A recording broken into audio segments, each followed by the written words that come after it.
धार्मिक एवं पौराणिक मान्यता के अनुसार जब जब पृथ्वी पर पाप और अत्याचार बढ़ा है तब तब भगवान ने किसी न किसी रूप में प्रकट होकर दुष्टों का संहार किया है और धर्म की पुनः स्थापना की है। इसी प्रकार कलयुग में दुष्टों के संहार के लिए विष्णु जी का 10वां अवतार यानी कल्कि अवतार प्रकट होगा। कल्कि को भगवान विष्णु जी का भावी और अंतिम अवतार माना गया है। विष्णु जी का यह अवतार निष्कलंक भगवान के नाम से भी जाना जाएगा। तो आइए जानते हैं कि भगवान कल्कि का अवतार कब, कहां, क्यों और कौन होंगे उनके माता पिता। आपको ये जान के आश्चर्य होगा कि भगवान श्री कल्कि 64 कलाओं के पूर्ण निष्कलंक अवतार हैं।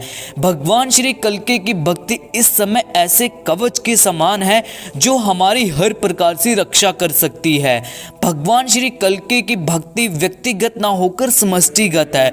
जो भी व्यक्ति भगवान श्री कल्कि की भक्ति करता है वह चाहता है कि भगवान शीघ्र अवतार धारण कर भूमि का भार हटाएं और दुष्टों का संहार करें। कलयुग यानी कलह कलेश का युग, जिस युग में सभी के मन में असंतोष हो, सभी मानसिक रूप से दुखी हो, वह युग ही कलयुग है। हिंदू धर्म ग्रंथों में 4 युग बताए गए हैं: सतयुग, त्रेता युग, द्वापर युग और कलयुग। सतयुग में लोगों में छल कपट और दंभ नहीं होता है, लेकिन त्रेता युग में अधर्म एक अंश अपना पैर जमा लेता है और द्वापर युग में तो धर्म आधा ही रह जाता है। कलयुग के आने पर 3 अंशों में इस जगत पर अधर्म का आक्रमण हो जाता है। इस युग में धर्म का सिर्फ 1/4 अंश ही रह जाता है। सतयुग के बाद जैसे जैसे दूसरा युग आता जाता है वैसे वैसे मनुष्यों की आयु, बुद्धि, बल और तेज का ह्रास होता जाता है। माना जाता है और जैसा वर्तमान में चल रहा है कि कलयुग के अंत में संसार की ऐसी दशा होगी जहां लोग मछली मांस ही खाएंगे और भेड़ व बकरियों का दूध पिएंगे। गाय तो दिखना भी बंद हो जाएगी। सभी एक दूसरे को लूटने में रहेंगे, व्रत नियमों का पालन नहीं करेंगे, उसके विपरीत वेदों की निंदा करेंगे। स्त्रियां कठोर स्वभाव वाली व कड़वा बोलने वाली होंगी, पति की आज्ञा नहीं मानेंगी, अमावस्या के बिना ही सूर्य ग्रहण लगेगा, अपने देश छोड़कर दूसरे देश में रहना अच्छा माना जाएगा, लोगों में व्यभिचार बढ़ेगा। उस समय मनुष्य की औसत आयु 16 साल ही रह जाएगी। पति व पत्नी अपनी स्त्री व पुरुष से संतुष्ट नहीं रहेंगे, मंदिर कहीं नहीं होंगे। युग के अंत में प्राणियों का अभाव हो जाएगा, तारों की चमक बहुत कम हो जाएगी, पृथ्वी पर गर्मी बहुत बढ़ जाएगी। इसके बाद सतयुग का आरंभ होगा। उस समय काल की प्रेरणा से भगवान विष्णु का कल्कि अवतार होगा। यह अवतार दशावतार परंपरा में अंतिम माना गया है। शास्त्रों के अनुसार यह अवतार भविष्य में होने वाला है। कलयुग के अंत में जब शासकों का अन्याय बढ़ जाएगा, चारों तरफ पाप बढ़ जाएंगे तथा अत्याचार का बोलबाला होगा, तब इस जगत का कल्याण करने के लिए भगवान विष्णु कल्कि के रूप में अवतार लेंगे। कल्कि अवतार का वर्णन कई पुराणों में हुआ है, परंतु इसे सर्वाधिक विस्तार कल्कि उप पुराण में मिला है। उसमें यह कथा 19 अध्यायों में वर्णित है। अभी तो कलयुग का प्रथम चरण है। कलि के 5 सहस्त्र से कुछ अधिक समय बीता है। इस समय मानव जाति का मानसिक एवं नैतिक पतन हो गया है, लेकिन जैसे जैसे समय बीतता जाएगा वैसे वैसे धर्म की हानि होगी। सत्य, पवित्रता, क्षमा, दया, आयु, बल और स्मरण शक्ति सबका लोप होता जाएगा। अर्थहीन व्यक्ति असाधु माने जाएंगे। राजा दुष्ट, लोभी, निष्ठुर होंगे। उनमें व लुटेरों में कोई अंतर नहीं होगा। प्रजा वनों व पर्वतों में छिपकर अपना जीवन बिताएगी। समय पर बारिश नहीं होगी, वृक्ष फल नहीं देंगे। कलि के प्रभाव से प्राणियों के शरीर छोटे छोटे, क्षीण और रोगग्रस्त होने लगेंगे। मनुष्यों का स्वभाव गधों जैसा दुस्सह, केवल गृहस्थी का भार ढोने वाला रह जाएगा।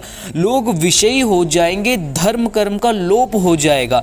मनुष्य जन रहित, नास्तिक व चोर हो जाएंगे। पुत्र पिता का और पिता पुत्र का वध करके भी प्रायश्चित नहीं होंगे। अपनी प्रशंसा के लिए लोग बड़ी बड़ी बातें बनाएंगे, किंतु समाज में उनकी निंदा ही होगी।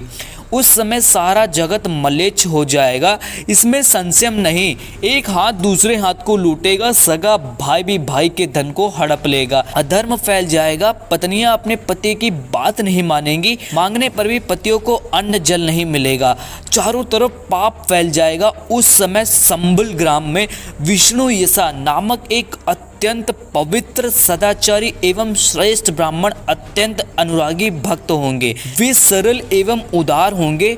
उन्हीं अत्यंत भाग्यशाली ब्राह्मण विष्णु यसा के यहाँ समस्त सद्गुणों सहित सृष्टि के सर्जक, पालक एवं संहारक परम ब्रह्मा परमेश्वर भगवान कल्कि के रूप में अवतरित होंगे। वे महान बुद्धि एवं पराक्रम से संपन्न महात्मा, सदाचारी तथा संपूर्ण प्रजा के सुबैसी होंगे। एक श्लोक है जिसमें लिखा गया है कि चिंतन करते ही उनके पास इच्छानुसार वाहन, अस्त्र शस्त्र, योद्धा और कवच उपस्थित हो जाएंगे।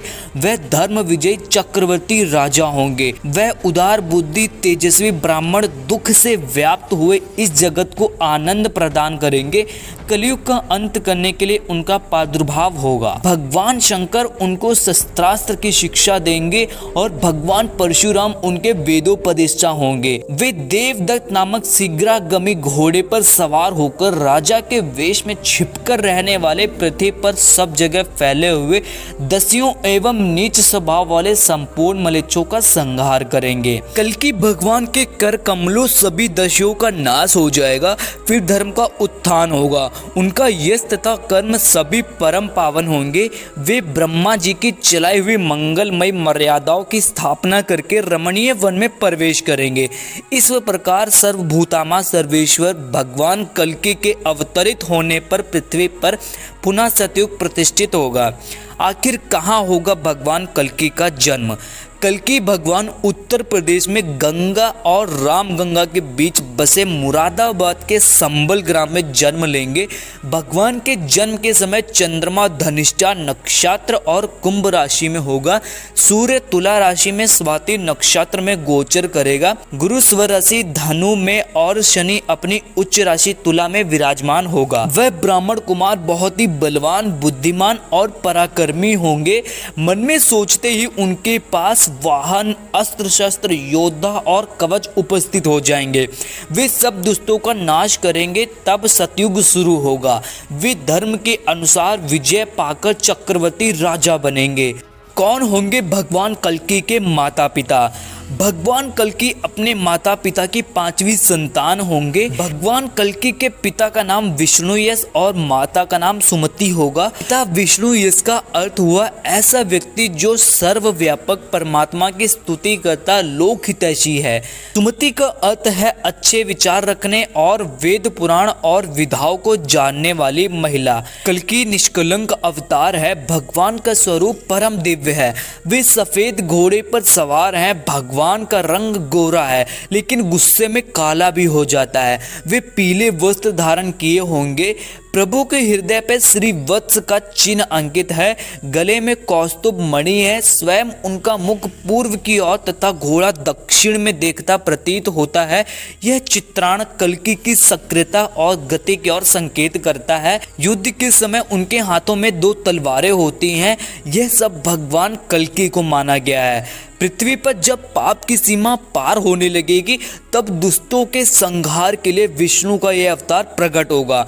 भगवान का ये अवतार दिशा धारा में बदलाव का बहुत बड़ा प्रतीक होगा।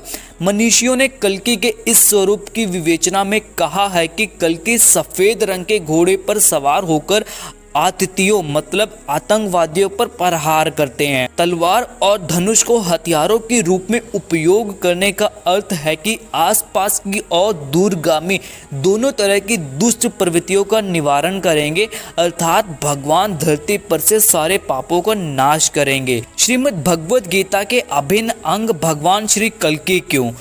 सुखदेव जी वैशंपायन व्यास जी के पुत्र, पांडवों के एकमात्र वंशज अभिमन्यु पुत्र परीक्षित को उपदेश सुना रहे थे।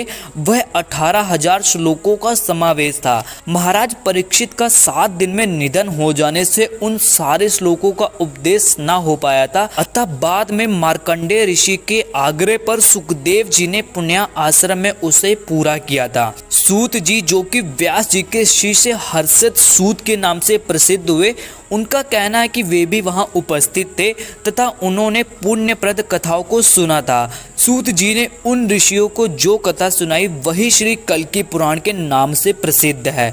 तो दोस्तों, ये थी भगवान कल्कि के अवतार से जुड़ी कुछ रहस्यमयी बातें। आशा करता हूँ कि हमारे सनातन धर्म से जुड़ी ये इन्फॉर्मेटिव वीडियो आपको पसंद आई होगी।